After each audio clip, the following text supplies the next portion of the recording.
আগে ওকে বারবার দেখেছি লাল রঙের শাড়িতে, ডালিম ফুলের মতো রাঙা। আজ পরেছে কালো রেশমের কাপড়, আঁচল তুলেছে মাথায়, দোলন চাপার মতো চিকন গৌর মুখখানি ঘিরে।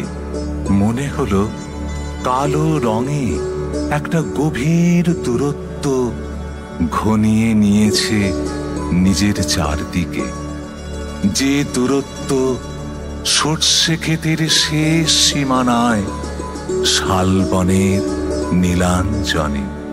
থমকে গেল আমার সমস্ত মনটা। চেনা লোককে দেখলেম অচেনার গাম্ভীর্যে। হঠাৎ খবরের কাগজ ফেলে দিয়ে আমাকে করলে নমস্কার। সমাজবিধির পথ গেল খুলে, আলাপ করলেম শুরু। কেমন আছো, কেমন চলছে সংসার ইত্যাদি। সে রইল জানলার বাইরের দিকে চেয়ে, যেন কাছের দিনের ছোঁয়াচ পার হওয়া চাহনিতে।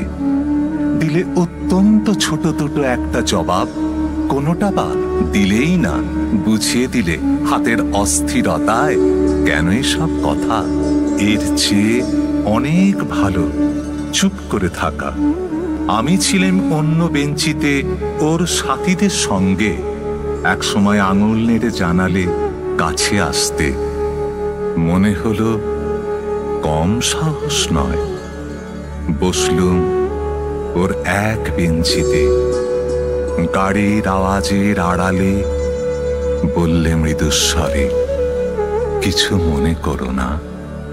সময় কোথা, সময় নষ্ট করবার। আমাকে নামতে হবে পরে স্টেশনে। দূরে যাবে তুমি, দেখা হবে না আর কোনোদিনই। তাই যে প্রশ্নটার জবাব এতকাল থেমে আছে, শুনব তোমার মুখে। সত্য করে বলবে তো? আমি বললেম, বলবো।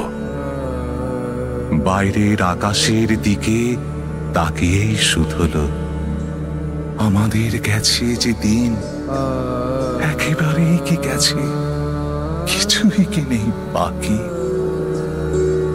একটুকু রইলেম চুপ করে। তারপর বললেম, রাতে সব তারাই আছে দিনের আলোর গভীরে। খটকা লাগলো, কি জানি বানিয়ে বললেম নাকি। ও বললে, থাক, এখন যাও ওদিকে। সবাই নেমে গেল পরে স্টেশনে। আমি চললেম একা।